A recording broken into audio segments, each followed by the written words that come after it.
Assalamualaikum warahmatullahi wabarakatuh, teman-temanku semuanya. Pada sore hari ini kita berada di Bangker Merapi ya.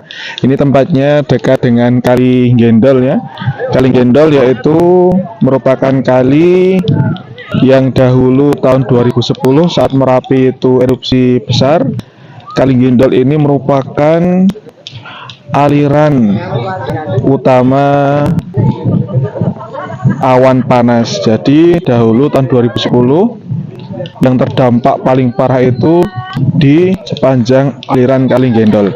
Setelah ini kita akan masuk di Bangker Merapi ya, yang dimana Bangker Merapi ini pada tahun 2006 ya, erupsi sebelum tahun 2010 yaitu tahun 2006 itu ada dua relawan yang dimana mereka itu ingin menyelamatkan diri saat erupsi Merapi tahun 2006. Namun justru di dalam bangker itu mereka terpanggang ya. Jadi saya membaca di berita bahwa di Bangker Merapi itu ketika tahun 2006 ketika erupsi bangker ini terkubur oleh material awan panas sehingga suhu di dalamnya itu bisa mencapai 700 derajat Celcius. Ya, setelah ini kita akan memasuki Bangker Merapi. Yuk, terus ikuti saya. Assalamualaikum warahmatullahi wabarakatuh. Kita sekarang berada di depan pintu Bangker Merapi ya. Nah, di sini kita bisa lihat ini ada catatannya tentang pembangunan bangker ini. Ya. Setelah ini kita akan masuk ke dalam bangker ya. Sebelumnya kita berdoa. Bismillahirrahmanirrahim. A'udzubikalimatillahit tammati min syarri ma khalaq. Yuk kita masuk karena ini sudah mau menjelang malam hari, maka kita masuk sekarang ya. Ya, ini teman-temanku semuanya, kita sudah berada di dalam Bangker Merapi ya. Ini kondisinya seperti ini. Ya, tapi ini agak gelap ya. Jadi bangker ini bisa untuk memuat 40 orang ya, kurang lebih ya. Namun bangker ini dahulu didirikan hanya untuk berlindung dari material debu vulkanik. Nah, di erupsi tahun 2006 itu ternyata tidak hanya debu vulkanik, namun ada yang namanya pasir dan material batu yang menimbun tempat ini ya, sehingga ada dua relawan yang berlindung di tempat ini. Namun kemudian karena suhunya sangat panas sekali dan akhirnya meninggal di dalam tempat ini ya. Ya, dulu suhunya bisa mencapai 700 derajat Celcius ini ya. Ya, seperti ini tempatnya. Yuk kita mulai ke sini. Kita bisa lihat ya. Nih, bahkan batu ini dulu dari tahun 2006 ya. Nah, di sini banyak puntung rokok, entah apa ini ya, apa maksudnya juga saya nggak tahu ya. Nah, seperti ini dalamnya.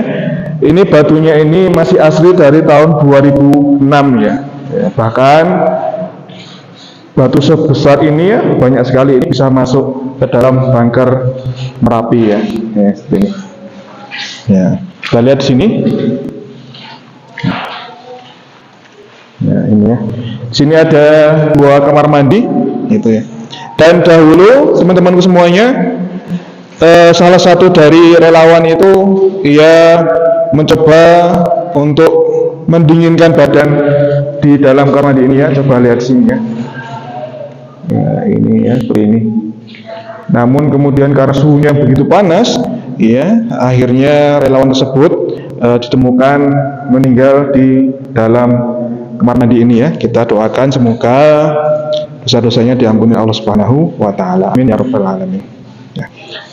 Setelah ini nanti kita akan mewawancarai dengan tokoh masyarakat di sekitar tempat ini ya, bagaimana dulu kisahnya erupsi Merapi tahun 2006 dan 2010 ya. Setelah ini kita akan ke rumah tokoh masyarakat daerah sini ya. Yuk.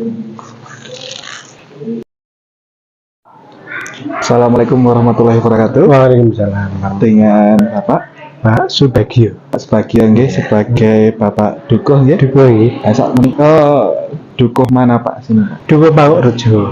Panguk Rejo. Kelurahan Umbulharjo.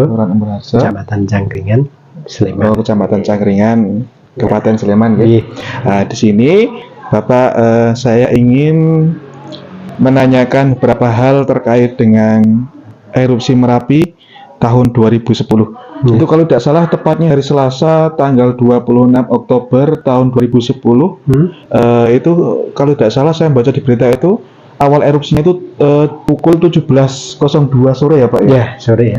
Nah itu bagaimana Pak? Mungkin bisa ceritakan awal waktu warga itu mengetahui adanya erupsi Merapi. Kita tahu dari pemerintah ya, dari BPTKG itu menaikkan status di siang hari ya, pagi siang lah, kira-kira jam 10-11 kurang, belum ada itu naik status. Kemudian ya sorenya tuh erupsi ya, erupsi.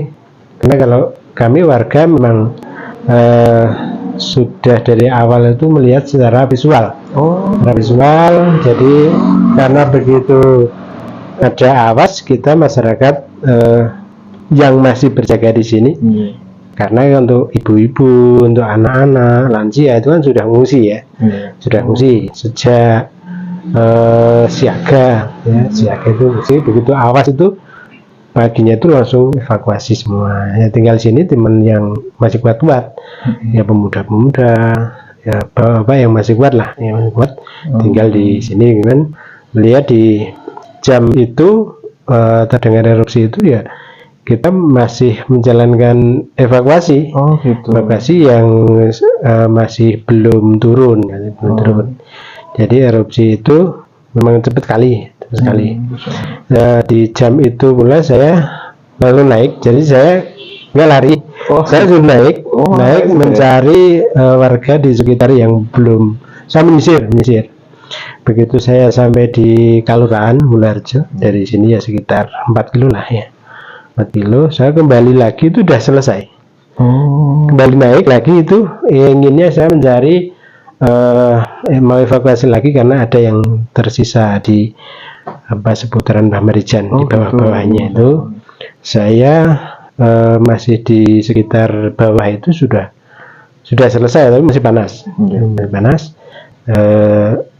Ya cepat sekali, ininya erupsi itu cepat sekali. Jadi waktu erupsi itu apakah didahului dengan gempa atau bagaimana Pak? Langsung, kalau di 2010 kemarin langsung. Jadi gempanya di alat yang tahu, tapi kalau dirasakan gini nggak terasa. Jadi gempanya di alat ada gempa sekian gitu kan, tapi kalau dirasakan nggak terasa. Tahu-tahu ya ada suara gitu. Dan saya tuh sempat baca berita juga bahwa memang untuk korban jiwa terbanyak itu ada yang di rumahnya Mbah Marijan ya Pak? Iya, di dekatnya. Karena masyarakat masih bukan terpengaruh, tapi kan dari erupsi beberapa kali yang diketahui oleh masyarakat itu kan tidak pernah kesini dan berbahaya di sini gitu loh. Jadi udah kita di sini aja gitu, ini pikirnya kan seperti itu. Jadi orang itu sudah mau evakuasi, itu inginnya udah evakuasi, jadi dari rumah itu sudah naik kendaraan atau di bawah gitu kan.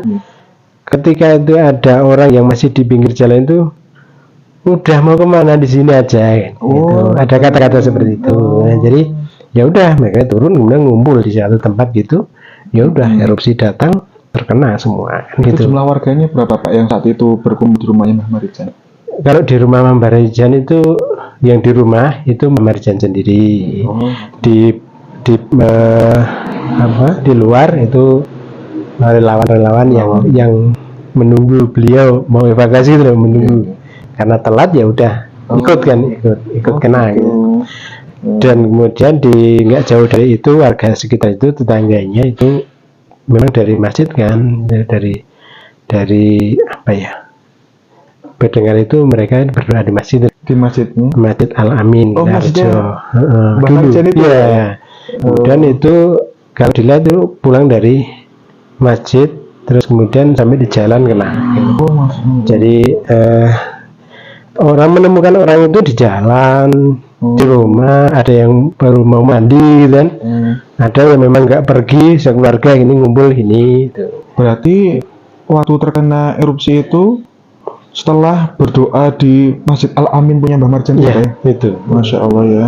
Dia pinginnya karena beliau juga katanya itu dari masjid, terus pulang, memang nggak tahu, beliau mungkin ada alasan tersendiri, nggak turunnya pasti ada alasan tersendiri ya. Tapi ya Allah alam karena kena di sini ya. Dan juga saya pernah beberapa kali itu ke apa namanya masjidnya Mbah Marijan itu. Di situ juga dekatnya ada ini ya Pak ya, mobil relawan itu ya. Nah itu ya. Nah, dulu relawannya juga ikut terdampak awan panas ya Pak ya. Di situ. Yang meninggal berapa Pak untuk relawannya itu? Relawan satu. Satu. Nah, jadi dia memang itu menunggu beliau kan, menunggu beliau. Mobilnya itu disiapkan untuk membawa beliau. Jadi ya kena. Dan itu mobil itu sempat dibawa turun, pas kena itu belum apa-apa, mobilnya nggak rusak. Oh malah nggak rusak? Nggak rusak karena awan panas mah nggak rusak. Nggak rusak karena di situ cuman apa ya awan panas, tapi nggak sempat bakar apa-apa gitu ya. Tapi semua roboh dengan gitu, roboh rumah roboh gitu. Jadi panasnya iya, tapi mobil itu nggak rusak. Tapi rusaknya karena dievakuasi turun kan, jalannya kan rusak semua, kena kan, kemudian ya asal di bawah gitu kan. Sekarang di monumen kan di atas mana ya? Itu kenanya parahnya itu malah justru di yang hari malam Jumat ya, jadi yang tanggal 5 ya, tanggal 5 November. Selasa ya Pak ya? Selasa tanggal 26. Kemudian tanggal 5 November yaitu. Berarti erupsi susulan ya tuh Pak ya? Iya. Tapi untuk warga sudah steril semuanya Pak, tidak ada yang. Iya, itu semua sudah. Berarti yang paling parah terdampak awan panas itu di aliran kali sejauh aliran kali Gendol itu ya? Kali Gendol ya. Dulu itu kan Gendolnya rata ya Pak ya? Rata. Sekarang kan ada seperti jurang itu ya? Sekarang udah dikeruk ya. Keruk ditambang itu. Ya. Kalau di sini ini kenanya cuman awan panas. Jadi nggak ada laharnya, nggak ada. Cuman awan panas saja. Ya. Jadi mendengar dari cerita ibu itu kata beliau untuk rumah ini malah sudah aman ya Pak ya? Alhamdulillah ini aman ya. Jadi 1, 2, 3 rumah ini aman. Oh gitu. 4 ke sana itu rusak ringan gitu. 4 ke atas sana. Ya. Ringan naik dulu mungkin rusak berat. Naik lagi hilang. Kalau yang bawah setelah rumahnya bawah situ aman semua. Oh aman semua. Ini aman ya. Ini nggak kena. Tetapi memang karena api itu wujudnya mungkin bola ya, gini ya, menggulung. Nah, mungkin di sini pas api itu naik gitu. Oh, ternyata yang di bawah sini kan terbakar. Justru malah terbakar. Tadi nggak apa-apa, tapi terbakar. Ada apa? Pohon, apa terbakar. Terus kemudian yang samping sana sampai sana. Terus di belakang sana juga sampai sana. Gitu. Jadi mungkin ada bola ini.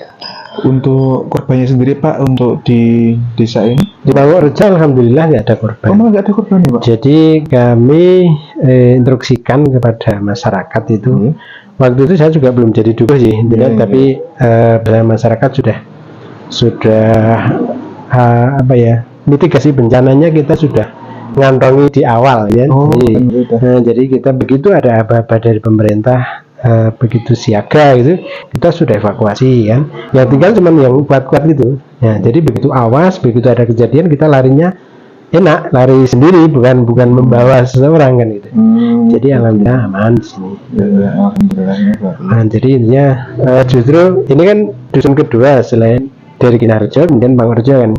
Nah, yang di Pangokrejo itu dulu itu jumlah jiwanya banyak juga sih, 700-an jiwa ya. 700-an jiwa ya. Alhamdulillah semua aman ya. Berarti yang paling terdampak paling parah tuh Kinarjo ya Pak? Iya, Kinarjo. Di Pangokrejo terdampaknya parah juga, tapi orangnya sudah mitigasinya itu loh, sudah menyadari bahwa itu bahaya gitu. Oh seperti itu ya. Berarti istilahnya dulu itu Mbah Marijan itu sebagai juru kuncinya ya Pak? Iya, juru kunci. Terus kemudian almarhum itu wafat, yang menggantikan sekarang? Anaknya. Oh, anaknya. Itu ya. juga bermukim di atas sana? Enggak, di Huntap. Di Huntap Karangendal. Jadi semua di dusun Kinarjo itu semua sudah turun. Orangnya sudah turun semua. Jadi di sana teman untuk ekonomi saja. untuk ekonomi, gitu. pertanian, pariwisata. Gitu. Terus ini Pak, kemudian kan dulu kan warga sini kalau tidak salah itu kan punya ladang, punya kemudian kebun. Itu kan setelah 2010 itu kan terdampak erupsi, otomatis kebun ladangnya itu kan terkubur oleh material ya Pak ya. Nah itu apakah sekarang sudah difungsikan normal kembali, maksudnya dalam artian kembali bisa ditanami atau ditinggalkan oleh warga Pak? Kalau di Pangurjo sampai Kinarjo ini semua masih bisa digunakan. Jadi intinya gini, dulu itu rusak, terkubur, tapi terkuburnya material tipis dalam arti halus kan, halus. Jadi patok batas itu masih kelihatan. Iya, masih kelihatan. Jadi kontur tanah gini ya gini tapi rata pasir kan, pasir, tapi masih kelihatan. Begitu kena hujan, kena apa, kemudian masyarakat yang punya tuh ke situ apa ya nakor lah yang diresi gitu, kelihatan oh ini milik saya gitu. Kira tuh kalau batu-batu besar enggak di sini. Di bawah itu ya. Di aliran Kali Gendel itu ada batu besar di atas di tengah jalan itu ya. Sekarang masih ada itu. Itu ini saja lebih enak. Tapi yang di Kali Adem turun, Kali Adem jauh itu kan Kebuharjo kan. Di aliran Kali Gendel itu sampai di Manggong sana bukan itu bisa kelihatannya itu setelah digali materialnya itu ditambang gitu kan. Nah, tapi waktu itu kita ada program dari pemerintah tentang konsolidasi tanah. Jadi pertama pemetaan tanah waktu itu memang kesepakatan dari warga. Jadi intinya kalau yang terkubur material itu ini adalah kemarin saya punya ini batas ini oh ya oke, Pak, kemudian diukur dan segala macam itu. Setelah itu tahun berikutnya di 2014 ya kita sudah sertifikat semua ya. Tentu bebas biaya Pak? Bebas biaya. Masya Allah, luar biasa. Dari sekian banyak ratus bidang itu semua sudah disertifikat. Jadi kebunnya itu justru malah tambah subur ya Pak ya? Iya. Waktu itu begitu kita pulang dari pengungsian 1 bulan ya, di pengungsian kan 1 bulan. Kita dipulangkan itu begitu kita nanam pola hijau wujudnya. Asal tanam hebat, keluarnya hebat. Jadinya misalnya terong ini mutunya ya gede-gede. Misalnya apa ya, bukan pola hijau yang lain, misalnya kacang atau apa. Itu ya lumayan, buahnya lumayan waktu itu ya. Jadi langsung ketela pendem itu ya segini lebih lebih. Jadi kalau suburnya lumayan subur. Kemudian juga pasirnya itu justru malah ditambangi oleh warga ya Pak ya? Iya. Justru malah jadi mata pencarian ya Pak? Iya. Yang sekarang masih ya di Kebuharjo. Kalau di sini intinya cuma pasir sedikit lah.